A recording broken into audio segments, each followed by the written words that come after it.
بسم اللہ الرحمن الرحیم الحمدللہ الصلاۃ والسلام علی رسول اللہ وآلہ آل اللہ واللعنۃ الدائمۃ علی اعدائہم اعداء اللہ من یوم عداوتہم الی یوم لقاء اللہ اما بعد فقال حسین بن علی علیہ السلام نحن اہل بیت محمد اولا بولایت ھذا الامر من ہؤلاء المدعیین۔ صلوات پڑھیں محمد و آل محمد۔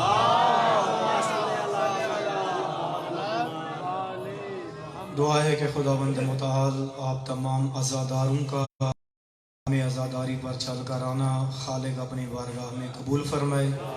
اللہ تعالیٰ آپ سب کو اس کا اجر عظیم عطا فرمائے۔ جہاں جہاں بھی عزاداری ہو رہی ہے، عزادار موجود ہیں، خداوند متعال عزاداری اور عزاداروں کی حفاظت فرمائے۔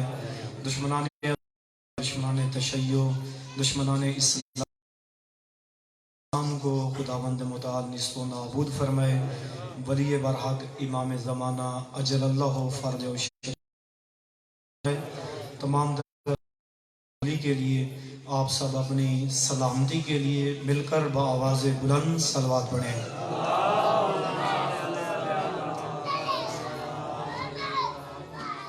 بزرگان گراں قدر، واجب الاحترام، جوانان، دوستان، سامعین محترم، ایام عزا ہیں، ایام سوگ ہیں، ایام سفر کے ان دنوں کے اندر روئے زمین پر جگہ جگہ پر ذکر کربلا اور ذکر سید الشہداء ہو رہا ہے، اور ہر کوئی اپنے مخصوص انداز میں، ذاکرین اپنے انداز میں، علماء اپنے انداز میں، خطباء اپنے انداز میں، سامعین اپنے انداز میں اس ذکر کے اندر مصروف ہیں کہ جو واقعہ 1400 سال پہلے روئے زمین پر رونما ہوا اور جس کی خداوند متعال نے ضمانت دی ہے کہ قیامت تک یہ ذکر جاری رہے گا۔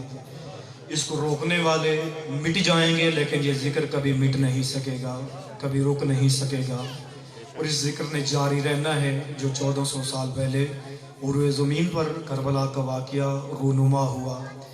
سید الشہداء 1400 سال پہلے نکلے مدینہ سے کہ پوری زندگی مدینہ کے اندر گزاری، بچپنا مدینہ میں گزارا، جوانی مدینہ کے اندر گزری، اور پھر ادھیڑ عمر کو جا کر پہنچے بڑھاپے کے قریب، تو بھی مدینہ کے اندر 57 سال مدینہ کے اندر سید الشہداء نے گزارا، اور 57 سال کی عمر کا عرصہ گزارنے کے بعد مدینہ کو چھوڑ کر نکلنے لگے تو ایک شخص بھی مدینہ سے حسین کے ساتھ نہیں گیا، ایک فرد بھی نہیں گیا۔ آپ پوری تاریخ پڑھیں کربلا کی کہ بہت سے لوگ تھے مدینہ کے اندر، اصحاب رسول بھی تھے، ان کی اولادیں بھی تھیں، اور ان سب کے سامنے حسین بن علی نے پوری زندگی گزاری۔ ان میں سے ایک فرد بھی حسین بن علی کے ساتھ نہیں گیا۔ کربلا میں 72 شہید ہیں، ایک شہید بھی مدینہ کا نہیں ہے، ہاشمیوں کے علاوہ ایک فرد بھی مدینہ سے نہیں ہے جو حسین بن علی کے ساتھ کربلا آئے۔ حتیٰ یہ ساروں نے اپنی آنکھوں سے دیکھا، حسین بن علی کا تعارف رسول اللہ خود اپنی زندگی میں کروا کر جا رہے تھے۔ کبھی خطبوں جمعوں کو روک کر سینے سے لگا کر حسین کا تعارف کروایا، تو کبھی کندھوں پر اٹھا کر حسین کا تعارف کروایا، تاکہ یہ لوگ یہ نہ کہیں کہ ہم حسین کو جانتے نہیں تھے، ہم حسین کو پہچانتے نہیں تھے، تاکہ کل یہ اعتراض نہ کریں۔ کبھی حدیث بیان کر کے کیا تو کبھی اپنے فعل کے ذریعے تعارف کروایا، کبھی اپنی زبان سے کہا الحسین منی وانا من الحسین، کبھی ان الحسن والحسین سید شباب اہل الجنہ، کبھی ان الحسین مصباح الہدی و سفینۃ النجاۃ۔ ہر انداز میں حسین بن علی کا تعارف کروایا تاکہ لوگوں کو معلوم ہو حسین کا مقام۔ وہ آپ سنتے رہتے ہیں خطبات سے کہ حسین بن علی کو کندھوں پر اٹھا کر رسول اللہ گلیوں کے اندر آ رہے تھے، اور ایک شخص نے اعتراض کیا مرحبا حنین، اے حسین مرحبا، کہ آپ کی سواری کتنی خوبصورت ہے۔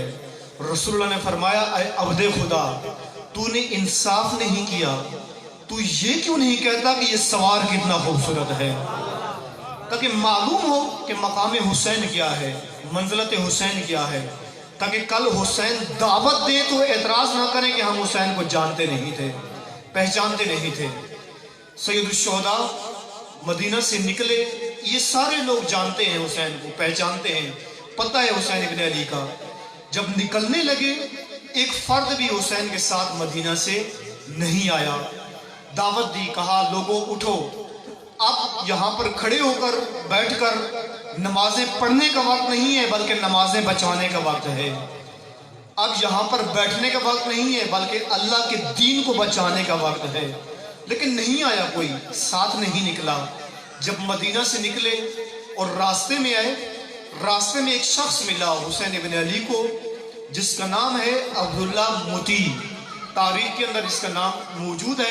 آپ کافی سارے عزادار پرانے یہاں پر بزرگان بیٹھے ہوئے ہیں، جوانان بیٹھے ہوئے ہیں، تاریخ سے آپ کا تعلق ہوگا اور آپ مجلسیں سنتے آ رہے ہیں، آپ نے مجلس میں سنا ہوگا اس شخص کا نام عبداللہ متی، کہ حسین ابن علی مدینہ سے چند قدموں پہ فاصلے پر باہر نکلے تھے۔ جو ہی قیام کا ارادہ کیا، یزید کے خلاف اٹھنے کا ارادہ کیا، یزید کے خلاف قیام کا ارادہ کیا، جب کوئی بھی نہیں نکل رہا تھا، جب کوئی بھی میدان کے اندر اترنے والا نہیں تھا، جب کوئی بھی اللہ کے دین کو کندھا دینے کے لیے تیار نہیں تھا، جب کوئی بھی شریعت رسول کو بچانے کے لیے میدان میں اترنے کے لیے حاضر نہیں تھا، سب ڈرے ہوئے تھے، سہمے ہوئے تھے یزید کے ستم سے، یزید کے ظلم سے۔ یزید کے ظلم و ستم کو دیکھ کر جب سب خاموش تھے اور سب گردنیں جھکا کر بیٹھے ہوئے تھے، اس وقت سید الشہداء میدان کے اندر اترے اور اتر کر کہا اے لوگو، تم چپ سادھ کر گردنیں جھکا کر بیٹھ سکتے ہو، لیکن میں نے ایسی عزت دار ماں کا دودھ پیا ہے کہ اس دودھ کی تاثیر یہ ہے کہ وہ مجھے دودھ بیٹھنے نہیں دیتا۔ تم سارے خاموش ہو سکتے ہو، تم سارے چپ ہو سکتے ہو، تم سارے اللہ کے دین کو پامال ہوتا ہوا دیکھ سکتے ہو، تم سارے شریعت رسول کو پامال ہوتے ہوئے دیکھ سکتے ہو، لیکن میں خاموشی کے ساتھ بیٹھ نہیں سکتا۔ نکلے، میدان کے اندر آئے، اترے، سفر شروع کیا۔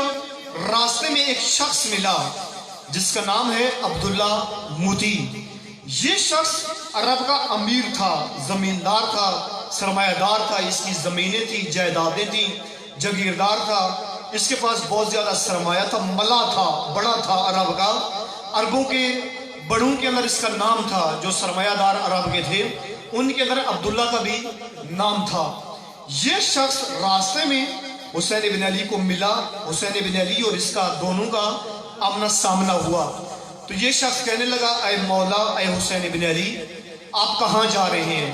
امام نے فرمایا کہ آپ کو پتہ ہے کہ میں نے یزید کے خلاف قیام کیا ہے۔ کہا مولا میں جانتا ہوں، آپ یزید کے خلاف نکلے ہیں، یزید کے خلاف جا رہے ہیں، لیکن کہا مولا آپ کا واحد گھرانہ ہے کہ اللہ کو ہم آپ کے گھرانے کا واسطہ دیں تو خدا دعا قبول کر لیتا ہے، اگر آپ کے والد کا واسطہ دیں، آپ کی والدہ کا واسطہ دیں، اہل بیت میں سے کسی کا بھی واسطہ دے دیں تو خدا دعا قبول کر لیتا ہے۔ میری ایک حاجت ہے، میری ایک دعا ہے، نور علی نور، میں آپ کا واسطہ دے کر دعا کرتا، آپ خود چل کر آ گئے ہیں، آپ دعا کریں کہ میری دعا کب پوری ہو جائے، میری حاجت پوری ہو جائے۔ توجہ کیجئے گا، یہ عبداللہ متی سرمایہ دار ہے، زمیندار ہے، زمینیں ہیں اس کی، جائیدادیں ہیں اس کی، پراپرٹی ہے اس کی، اس کے پاس مال ہے، متاع ہے، دولت ہے، عربوں کے اندر اس کا نام ہے۔ یہ آمنا سامنا ہوا حسین ابن علی کے ساتھ، تو کہنے لگا مولا میری ایک حاجت ہے، آپ دعا کریں کہ میری حاجت پوری ہو جائے۔ میں جانتا ہوں کہ آپ دعا کریں گے تو خدا آپ کی دعا رد نہیں کرے گا، اللہ آپ کی دعا فوراً قبول کر لے گا، فوراً سن لے گا۔ امام نے فرمایا بتا تیری حاجت کیا ہے، تیری دعا کیا ہے، تو کیا مانگنا چاہتا ہے، بتا۔ تو کہنے لگا کہ اے مولا میں عرب کا آپ کو پتہ ہے امیر ترین بندہ ہوں، میری زمینیں ہیں، جائیدادیں ہیں، اور میرے بڑے بڑے کنویں لگے ہوئے ہیں پانی کے۔ میرا ایک کنواں ہے پانی کا، وہ پہلے میٹھا تھا اب کڑوا ہو گیا ہے، اس کا پانی کڑوا ہو گیا ہے، اس کا ذائقہ تبدیل ہو گیا ہے، کڑوا ہو گیا ہے۔ اس کنویں سے لوگ بھی پانی پیتے تھے اور دور دراز سے لوگ آ کر پانی بھر کر بھی لے جاتے تھے، اور اسی طرح سے لوگ اپنی پیاس اس کنویں سے بجھاتے تھے، اور کھیتوں سے بھی اس کنویں سے پانی لگایا جاتا تھا، کھیتوں کو سیراب کنویں سے کیا جاتا تھا۔ لیکن اب اس کنویں کا پانی کڑوا ہو گیا ہے، میں کافی پریشان ہوں، اب کوئی پی بھی نہیں سکتا اور کوئی پیاس بھی نہیں بجھا سکتا، اب اس کنویں کا رنگ بھی تبدیل ہو گیا ہے، پانی بھی کڑوا ہو گیا ہے۔ میں چاہتا ہوں آپ دعا کریں کہ اس کا پانی پھر سے میٹھا ہو جائے۔ تو امام علیہ السلام فرماتے ہیں کہ بتا تیرا کنواں کہاں ہے؟ امام نے اس سے پوچھا تیرا کنواں کہاں ہے؟ تو کہنے لگا مولا یہاں سے چند قدموں کے فاصلے پر ہے۔ امام نے فرمایا چلو میرے ساتھ چلو، میں وہیں پر جا کر دیکھتا ہوں کہ ماجرا کیا ہے۔ امام نے اس کو ساتھ لیا، امام اس کے ساتھ چل پڑے، کنویں کے قریب آئے، کنویں کے قریب آ کر پہنچے۔ جب کنویں کے پاس پہنچ گئے تو امام علیہ السلام نے فرمایا کہ بتا کنواں کہاں ہے؟ تو کہنے لگا مولا یہ جو سامنے ہے یہی میرا کنواں ہے، اس کا پانی پہلے میٹھا تھا اب کڑوا ہو گیا ہے۔ امام علیہ السلام اس کنویں کے قریب گئے، کنویں کے قریب جا کر کنویں کے اندر جا کر دیکھا، جھانکا۔ کنویں کے اندر دیکھنے کے بعد، جھانکنے کے بعد امام نے اپنا لعاب دہن تھوک اس کنویں کے اندر ڈالا تو کنویں کا پانی میٹھا ہو گیا۔ امام نے فرمایا کہ اب پانی کو چیک کرو، اے عبداللہ پانی کو چیک کرو۔ جب عبداللہ نے پانی چیک کیا تو پانی میٹھا ہو گیا تھا۔ امام نے فرمایا بتا اب پانی کیسا ہے؟ تو کہنے لگا مولا اب پانی میٹھا ہو گیا ہے۔ تو یہی شخص عبداللہ امام سے کہنے لگا مولا میری حاجت پوری ہو گئی ہے، میری منت پوری ہو گئی ہے، میری دعا پوری ہو گئی ہے، میں جو چاہتا تھا وہ مجھے مل گیا ہے۔ اے مولا میں زمیندار ہوں، میں سرمایہ دار ہوں، میرے پاس مال ہے، متاع ہے، دولت ہے، میری حاجت پوری ہو گئی ہے، اب آپ بتائیں اس کے بدلے میں آپ کو کیا دوں؟ توجہ کیجئے گا، یہی جو جملہ اصل میں بیان کرنا چاہ رہا تھا، جو آپ کی سماعتوں کی نظر کرنا چاہ رہا تھا، وہ یہ ہے کہ یہ عبداللہ امام سے پوچھنے لگا، اب اس امام سے پوچھ رہا ہے کہ مولا میں آپ کو کیا دوں جن کے صدقے میں پوری کائنات کو مل رہا ہے۔ یہ امام سے کہہ رہا ہے مولا آپ کو کیا چاہیے میں آپ کو دوں گا، آپ جو مانگتے ہیں دوں گا، آپ کو دولت چاہیے دولت دیتا ہوں، آپ کو مال چاہیے مال دیتا ہوں، آپ کو زمین چاہیے میں زمیندار ہوں زمین دیتا ہوں، آپ نے یزید کے خلاف قیام کیا ہے، آپ کو گھوڑے چاہیے گھوڑے دیتا ہوں، آپ کو نیزے چاہیے نیزے دیتا ہوں، آپ کو تلواریں چاہیے تلواریں دیتا ہوں، جو چاہیے آپ کو دینے کے لیے تیار ہوں، آپ مانگیں آپ کو کیا چاہیے۔ 1400 سال پہلے عبداللہ امام سے پوچھ رہے ہیں مولا آپ کو کیا چاہیے۔ مثلا اگر آج کوئی ماتمی، آج کوئی عزادار، آج کوئی حسین کا ماننے والا، حسین کا چاہنے والا، حسین کا نام لینے والا، حسین حسین کرنے والا، آج بھی اگر حسین سے کہے کہ اے حسین آپ کو عزادار سے کیا چاہیے، جو 1400 سال پہلے عبداللہ سے حسین نے مانگا آج بھی حسین وہی مانگ رہے ہیں۔ کیا مانگا؟ جب عبداللہ نے کہا مولا آپ کو کیا چاہیے، آپ مانگے میں آپ کو دوں گا، آپ کو دولت چاہیے متاع چاہیے زمین چاہیے جائیداد چاہیے، آپ کو گھوڑے چاہیے تلواریں چاہیے نیزے چاہیے، کیا چاہیے؟ میری حاجت پوری ہو گئی ہے، اب آپ کو کیا چاہیے؟ آج اگر کوئی حسین کے نام پر منت مانے اور اس کی منت پوری ہو جائے، وہ کہے کہ اے حسین آپ کو کیا چاہیے، آپ کے عزادار سے، ماتمی سے آپ کو کیا چاہیے، آپ کے غمخوار سے آپ کو کیا چاہیے، آپ کے ماننے والے سے چاہنے والے سے آپ کو کیا چاہیے۔ عبداللہ پوچھ رہے ہیں اے مولا آپ کو مجھ سے کیا چاہیے، میں دینے کے لیے تیار ہوں، جو مانگیں گے وہی دوں گا، تیر مانگیں گے تیر دوں گا، تلوار مانگیں گے تلوار دوں گا، دولت مانگیں میں متاع مانگیں گے متاع دوں گا، آپ کو کیا چاہیے جو مانگے میں دوں گا۔ لیکن فرزند زہرا نے کیا مانگا؟ فرمانے لگے اے عبداللہ تیرے تیر مجھے نہیں چاہیے، تیری تلواریں مجھے نہیں چاہیے، تیرے نیزے مجھے نہیں چاہیے، تیرے گھوڑے مجھے نہیں چاہیے، تیری جائیداد اور مال و متاع نہیں چاہیے، اے عبداللہ میں حسین فقط اتنا چاہتا ہوں کہ تو خود رائے حسین پہ آ جا تاکہ تیری نجات ہو جائے، تو رائے حسین پہ آ جا، تو کسی اور راہ پر کھڑا ہوا ہے، تو نے اور راہیں اپنائی ہوئی ہیں، تو اور راہوں پہ چل رہا ہے، تو ہر راہ پر چل پڑتا ہے، میں حسین فقط اتنا چاہتا ہوں کہ ہر راہ کو چھوڑ کر رہے حسین پہ آ جا۔ عزت کی راہ پہ آ جا، شرف کی راہ پہ آ جا، کرامت و بزرگی کی راہ پہ آ جا۔ میں فقط یہی چاہتا ہوں حسین ابن علی مدینہ کو چھوڑا، مکہ آئے اور مکہ کو ترک کر کے پھر کوفہ پہنچنے کی بجائے کربلا آ پہنچے۔ مختلف راستوں سے گزرتے ہوئے، مختلف مقامات سے گزرتے ہوئے لوگوں کو دعوت دیتے رہے، ہو سکتا ہے کہ کوئی ساتھ آ جائے۔ مدینہ میں خطبہ دیا، ممکن ہے کوئی سن کر کہہ دے لبیک یا حسین، اے حسین تیرے ساتھ جانے کے لیے حاضر ہوں۔ مکہ میں خطبہ دیا کہ ہو سکتا ہے کوئی کہے لبیک یا حسین، اے حسین حاضر ہوں تیرے ساتھ چلنے کے لیے، تیرا ساتھ دینے کے لیے۔ نہیں آیا کوئی، ساتھ نہیں دیا۔ راستے میں مختلف لوگ ملتے رہے، کچھ راستے میں ملتے ساتھ چھوڑتے گئے، کچھ راستے میں ساتھ ملتے گئے، قافلہ بنتا گیا۔ مختلف لوگ راستے میں ملے ہیں، ساتھ چھوڑا ہے۔ مثلا عبداللہ موتی یہ راستے میں ملا، ساتھ نہیں آیا۔ عبید اللہ ابن حرجوفی راستے میں ملا، ساتھ نہیں آیا۔ فرزدق شہر ملا، ساتھ نہیں آیا۔ اسی طرح عمر قیس ملا، ساتھ نہیں آیا۔ لیکن بعض لوگ ملے ہیں، ساتھ بھی آئے ہیں۔ زہیر ابن کین راستے میں ملے، ساتھ آ گئے۔ باب کلبی راستے میں ملے، حسین کے ساتھ آ گئے۔ کچھ نے لبیک کہا، کچھ نے الوداع کہا، کچھ نے ساتھ دیا، کچھ نے ساتھ نہیں دیا۔ یہ قافلہ جاری رہا، چلتا رہا۔ سفر طے کرتے کرتے مقام شراف پر آ کر پہنچا۔ مقام شراف وہ منزل ہے کہ جس جگہ پر حر کا قافلہ اور سید الشہداء کے قافلے کا آمنا سامنا ہوا۔ یہ آپ تاریخ پڑھا کریں، کربلا کے دن ہیں سفر اور محرم، بالخصوص ان دنوں کے اندر فقط یہی سید الشہداء کا آپ قیام پڑھیں کہ مدینہ سے نکل کر کس کس جگہ پر رکے، کون کون سی بات کی، کون کون سا کلام کیا، کس کس فرد سے ملے، آگے سے ان لوگوں کا رد عمل کیا تھا، حسین ابن علی کا آگے سے جواب کیا تھا، عکس عمل کیا تھا، اور آگے سفر میں کون ساتھ آیا اور کس نے ساتھ چھوڑ دیا۔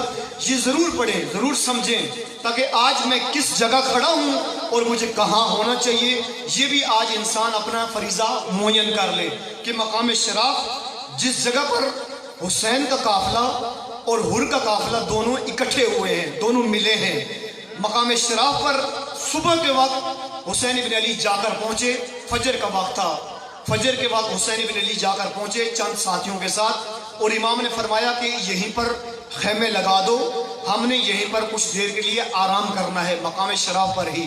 مقام شراف پر قافلہ رک گیا، آرام کرنے لگے۔ وہاں پر امام نے اپنے ساتھیوں سے کہا کہ آج کافی مقدار میں، زیادہ مقدار میں پانی جمع کر لو کہ آج میرے مہمانوں نے آنا ہے۔ توجہ کرو، توجہ کرنا کہ حر کے لشکر نے آنا ہے امام کا راستہ روکنے کے لیے، اور امام ان کے لیے پانی کا انتظام کر رہے ہیں۔ امام فرما رہے ہیں کہ آج میرے مہمانوں نے آنا ہے، آج پانی کا انتظام زیادہ کر لیں۔ امام کے ساتھیوں نے کافی مقدار میں پانی جمع کیا، پانی اکٹھا کیا، ایک خیمے کے اندر آ کر پانی جمع کر کے رکھ دیا۔ دوپہر کے وقت ظہر کے قریب حر کا تھکا ماندہ قافلہ، چہروں پر دھول پڑی ہے، سروں کے اندر، بالوں کے اندر دھول اٹکی ہوئی ہے، تھکا ہوا قافلہ، تھکا ماندہ قافلہ، یہ بھی مقام شراف پر دوپہر کے وقت آ کر پہنچا۔ امام علیہ السلام نے فرمایا کہ یہ تھکے ہوئے ہیں، ان کا استقبال کرو۔ آگے گئے، امام کے ساتھی جا کر استقبال کیا۔ امام نے فرمایا کہ جو پانی خیموں میں پڑا ہوا ہے ان کو بھی پلاؤ، جو پانی بچ جائے ان کے جانوروں کو بھی پلاؤ، حتیٰ اگر اس سے بھی پانی بچے تو ان کے جانوروں پر چھڑک دینا تاکہ وہ بھی سکون کا سانس لے لیں۔ تو امام کے ساتھیوں نے ان کے جانوروں کو پانی پلانا بھی شروع کیا، حر کے ساتھیوں کو بھی پانی پلانا شروع کیا۔ امام کے ساتھ چند افراد تھے اور ادھر سے 1000 کا لشکر تھا حر کے ساتھ۔ حر کے ساتھ 1000 کا لشکر تھا اور امام کے ساتھ فقط چند بندے تھے۔ ان چند بندوں نے پانی پلانا شروع کر دیا، حر کے لشکر کو پانی پلانا شروع کیا۔ وہ تھکا ہوا قافلہ آیا تھا، انہوں نے پانی پلانا شروع کیا، یہ پانی پینا شروع ہو گئے۔ حر کا ایک سپاہی کہتا ہے، علی ابن طعان، جس کا نام ہے تاریخ کے اندر لکھا ہے علی ابن طعان، یہ کہتا ہے کہ میں بھی حر کے ساتھ تھا لیکن راستے میں الگ ہو گیا، کچھ میری سواری کی مشکل بنی جس کی وجہ سے میں قافلے سے جدا ہو گیا، پیچھے رہ گیا، تنہا ہو گیا، ہمارا قافلہ باقی آگے نکل گیا، منزل پہ پہنچ گیا لیکن میں آخر میں رہ گیا۔ کہتا ہے میں سب سے آخر میں مقام شراف پر جا کر پہنچا تو میں نے عجیب منظر دیکھا۔ کہ جن کی راہ ہم روکنے آ رہے تھے وہی پانی پلا رہے تھے۔ کہا میں عجیب منظر دیکھ رہا تھا۔ جب میں پہنچا کہتے میں تھکا ہوا تھا، بالکل میرے چہرے پر بھی دھول پڑی ہوئی تھی، گھبراہٹ بھی تھی اور تھکا ماندہ بھی تھا، لیکن میں دیکھ رہا تھا کہ حسین بن علی کے ساتھی بھاگ بھاگ کر دوڑ دوڑ کر آگے بڑھ کے پانی سب کو پلا رہے ہیں۔ کہتے کہ میں چونکہ تھکا ہوا تھا، میں بھی چاہتا تھا کہ مجھے بھی گھونٹ پانی کا ملے، بڑی کوشش کی کہ کوئی میری طرف دیکھے اور مجھے بھی آ کر گھونٹ پانی کا پلا دے۔ کہتے ہیں میں سب سے پیچھے کھڑا تھا، چونکہ آخر میں آیا، سب سے آخر میں کھڑا ہوا تھا اور بار بار دیکھ رہا تھا کہ کوئی حسین کا ساتھی میری طرف دیکھے اور دیکھ کر دوڑ کر آئے اور آ کر مجھے ایک گھونٹ پانی کا دے دے تاکہ میری پیاس بجھ جائے۔ کہا کوئی میری طرف متوجہ نہیں ہو رہا تھا، کوئی میری طرف دیکھ نہیں رہا تھا۔ کہا اتنے میں ایک نورانی شخصیت جس کا چہرہ 14ویں کے چاند کی طرح چمک رہا تھا، وہ خیمے سے باہر نکلے، جس کا نام حسین ابن علی تھا۔ کہا اس نے خود مشکیزہ اٹھایا اور میری طرف چلنا شروع کر دیا۔ کہا میرے قریب آئے اور میرے قریب آ کر حسین آ کر رک گئے۔ میرے قریب رکنے کے بعد آ کر کہنے لگے انخل الرابیہ، اونٹ کو بٹھا۔ کہتا ہے مجھے حسین کی بات سمجھ میں نہیں آئی، چونکہ حسین کی زبان اور تھی، میری زبان اور تھی۔ میری زبان کوفی زبان تھی، حسین کی زبان حجازی زبان تھی، مدینہ والی زبان تھی۔ مجھے حسین کی بات سمجھ نہیں آئی کہ حسین کہنا کیا چاہ رہے ہیں۔ کہا حسین بن علی نے پھر میری زبان میں مجھے سمجھایا انخل الجمل، اونٹ کو بٹھا۔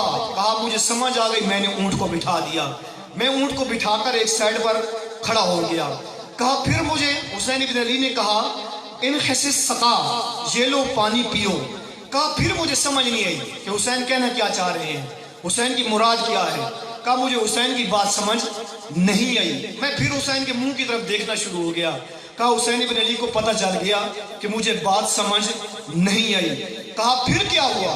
کہا مجھے حسین بن علی نے پھر سمجھایا نہیں ہے کہ یہ لو پانی پیو، بلکہ حسین بن علی نے کیا کیا، مشکیزے کو اٹھایا، مشکیزے کو پکڑا، مشکیزے کو پکڑ کر مشکیزے کے منہ کو میرے منہ کے ساتھ لگا کر خود پانی پلانا شروع کر دیا۔ کہا خود حسین نے پانی پلانا شروع کر دیا۔ وہیں پر ظہر کا وقت ہوا، اذان ہوئی، امام نے اپنے صحابی حجاج بن مسروق کو کہا اذان دو تاکہ میرے دل کو سکون پہنچے۔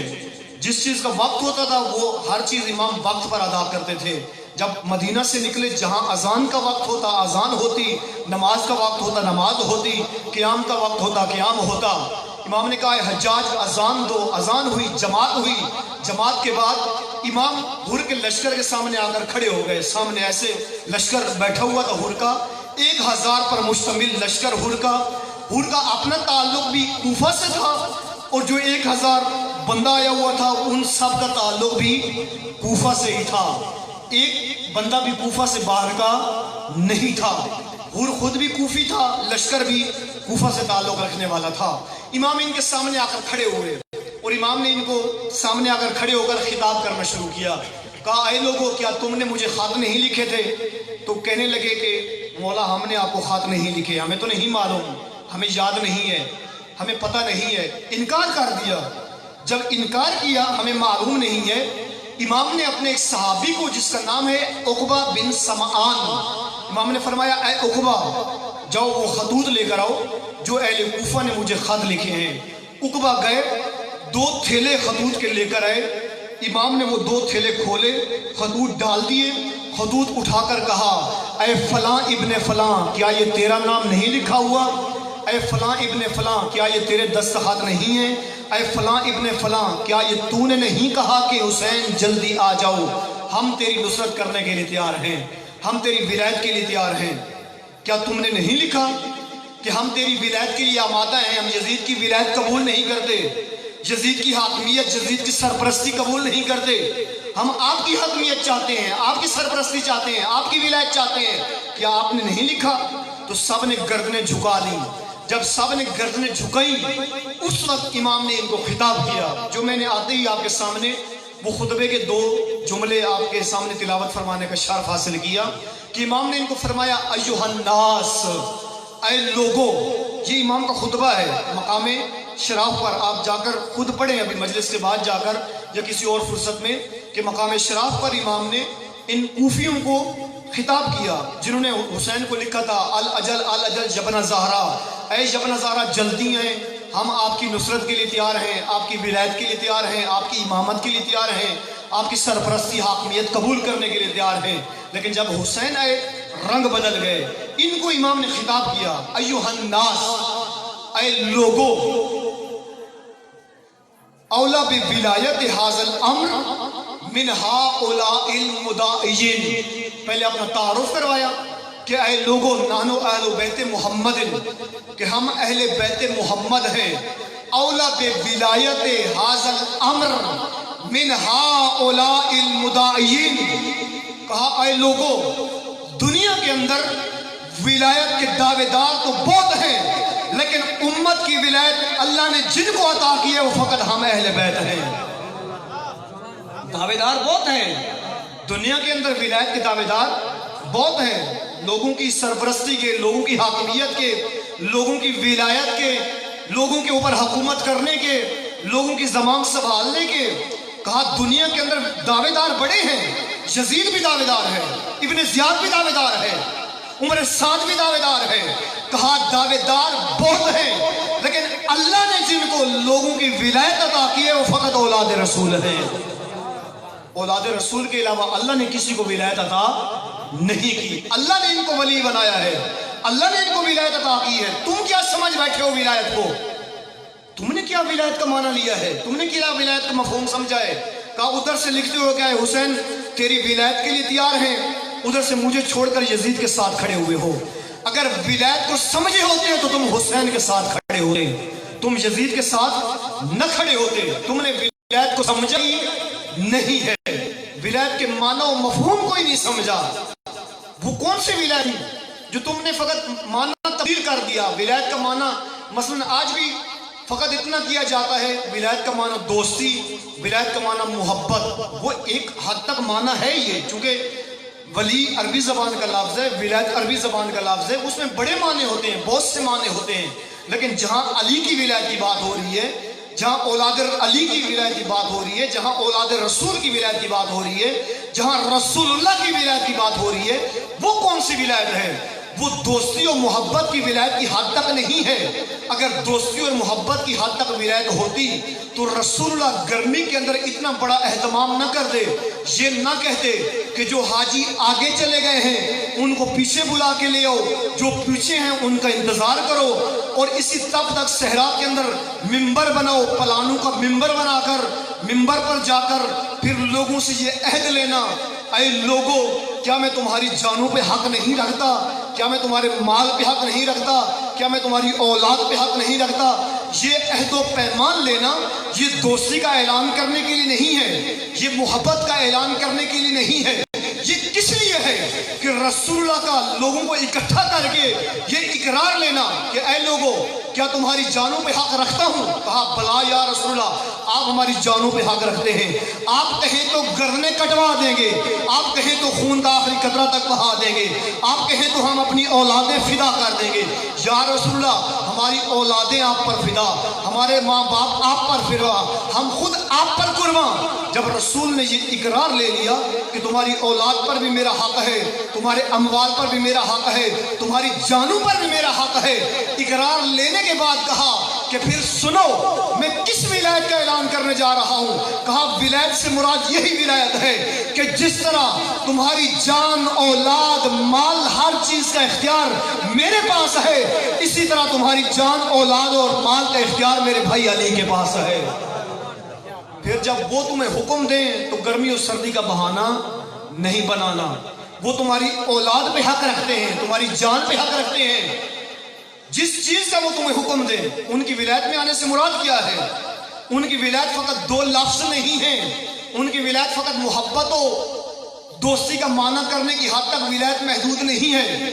اگر کسی نے علی کو ولی مانا ہے، اگر کسی نے رسول اللہ کو ولی مانا ہے، اگر کسی نے حسین ابن علی کو ولی مانا ہے، اگر کسی نے اللہ کو ولی مانا ہے، اگر کسی نے مہدی آخر الزمان کو ولی مانا ہے، تو ان کی ولایت میں آنے سے مراد یہی ہے کہ پہلے تو میں اپنی مرضی کرتا تھا، اپنی مرضی سے زندگی بسر کر رہا تھا، جہاں جی چاہتا تھا وہاں چلا جاتا تھا، جہاں پہ من کہتا تھا وہی من کی مان کر من کی سنتا تھا اور من کی کرتا تھا، جو دل میں آتا تھا وہی کر دیتا تھا۔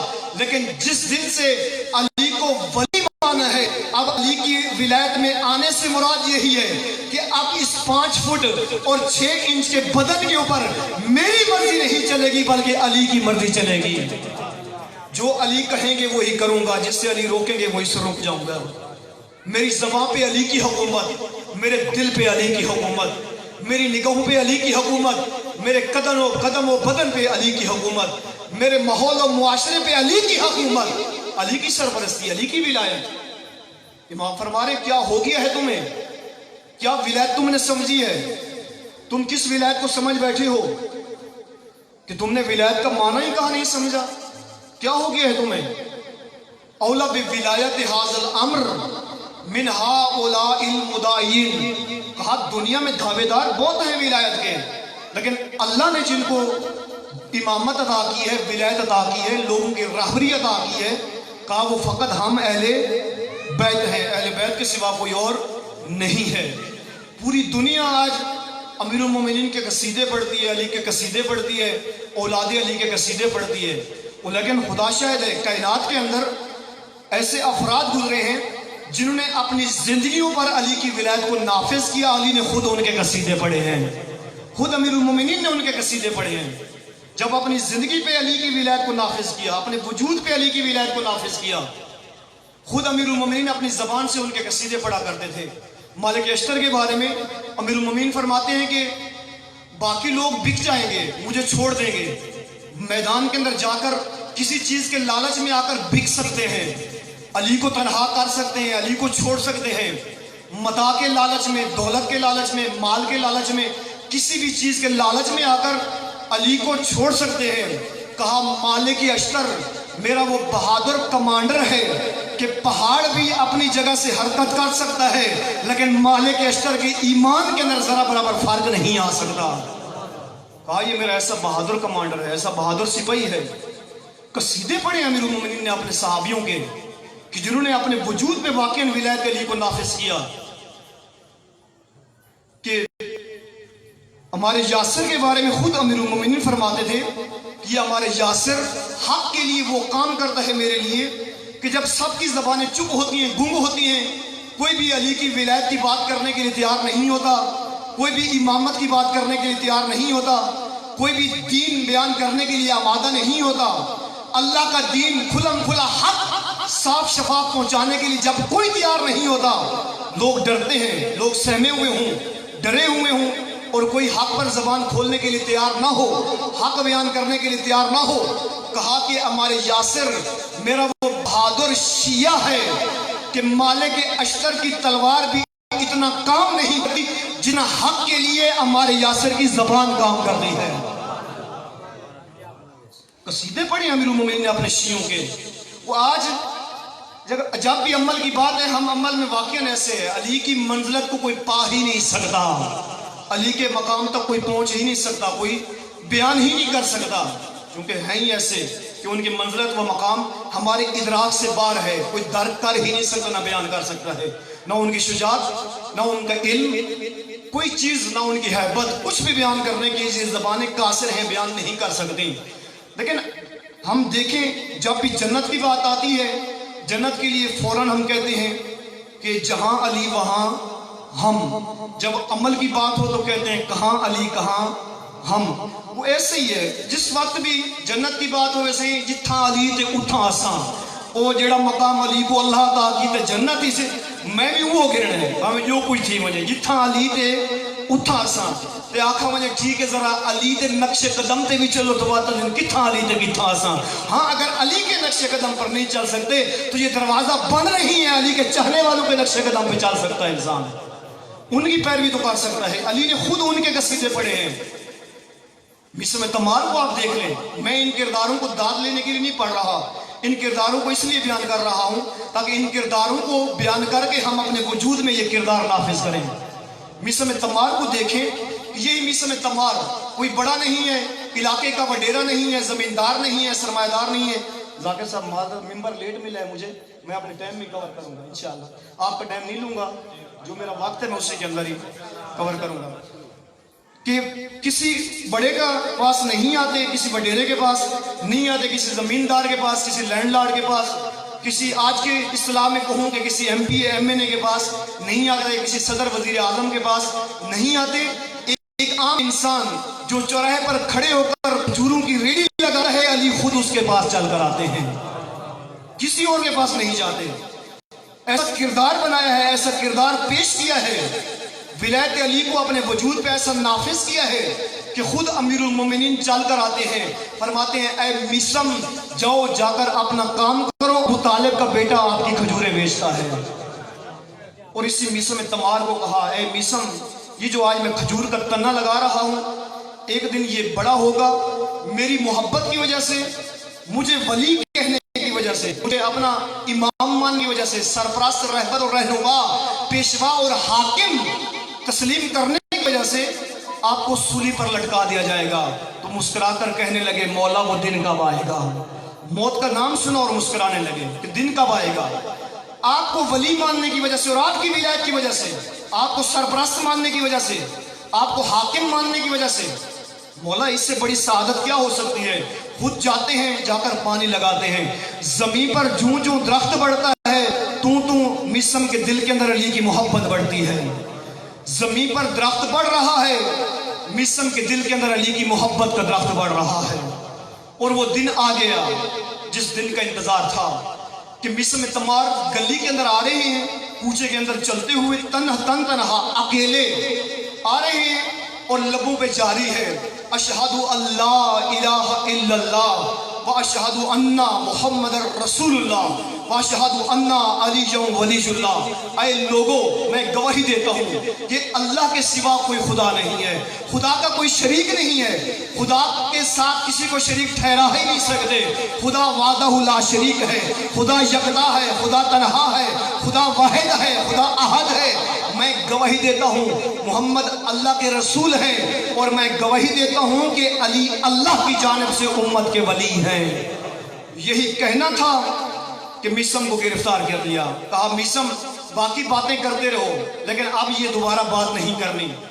ساری دنیا خاموش ہے، سب نے ابن زیاد کو قبول کر لیا ہے، تو اکیلا علی ولی اللہ کی باتیں کرتا ہے، علی کی ولایت کی باتیں کرتا ہے، اپنا رہبر، اپنا رہنما، اپنا پیشوا، اپنا سرپرست، اپنا حاکم تو علی کو مانتا ہے۔ ساری دنیا نے ابن زیاد کو اپنا حاکم مان لیا ہے، تو اکیلا نکلتا ہے گلیوں کے اندر آ جاتا ہے اور کہتا ہے کہ میں علی کے علاوہ کسی کو اپنا حاکم نہیں مانتا، علی کے علاوہ کسی کو اپنا رہبر پیشوا نہیں مانتا، علی کے علاوہ کسی کو اپنا سرپرست و رہنما نہیں مانتا۔ اے میسم کیا ہو گیا ہے تمہیں؟ ساری دنیا ایک طرف ہے اور آپ اکیلے ایک طرف ہو، آپ اکیلے ولایت کی، علی کی ولایت کی بات کرتے ہو، آپ اکیلے آ کر علی کی حاکمیت کی بات کرتے ہو، جب سب خاموش ہیں، جب سب چپ ہیں، بڑے بھی چپ ہیں، چھوٹے بھی چپ ہیں، سب چپ بیٹھے ہوئے ہیں اور سارے ایک چیز پر راضی ہیں، وہ آپ اکیلے آ کر علی کی حاکمیت، علی کی ولایت کی بات کرتے ہیں، کیا ہو گیا ہے تمہیں؟ پکڑا، گرفتار کیا، کھجور کے تنے کے پاس لے کر آئے، کہا اے میسم ابھی بھی وقت ہے، علی کو اپنا رہبر، حاکم، سرپرست، پیشوا، ولی ماننا چھوڑ دو، نہیں تو تجھے سولی پر لٹکا دیں گے۔ کہا دیر کس بات کی کرتے ہو؟ لٹکا دو مجھے سولی پر، دیر کس بات کی کرتے ہو؟ کیا سمجھتے ہو کہ میں چھوڑ دوں گا؟ میں علی کی ولایت کی گواہی دینا چھوڑ دوں گا؟ علی کو اپنا رہبر اور سرپرست و ولی ماننا چھوڑ دوں گا؟ کہا یہ نہیں ہو سکتا۔ کہا ابن زیاد کو اپنا ولی مان لو، ابن زیاد کو اپنا سرپرست، پیشوا، حاکم مان لو۔ کہا نہیں مان سکتا، ابن زیاد کو ایک لہجہ قبول نہیں کر سکتا، جس زبان نے علی کو قبول کیا وہ زیاد کو کیسے قبول کرے گا؟ کہا میں نہیں کر سکتا، میں قبول ہی نہیں کر سکتا، میں اس زبان سے کیسے ابن زیاد کو اپنا امیر مانوں، کیسے اپنا سرپرست اور رہبر اور رہنما و پیشوا مانوں؟ لٹکا دیا، تنے پہ لٹکایا، کھجور کے تنے پر لٹک گئے، اور پھر کہا گیا اے میسم ابھی بھی وقت ہے، توجہ کیجئے گا، کہا میسم ابھی بھی وقت ہے، علی کو دل سے نکال دو، تیری جان بخش دی جائے گی، تجھے چھوڑ دیا جائے گا۔ لیکن میسم نے کھجور کے تنے پر کھڑے ہو کر کیا جواب دیا؟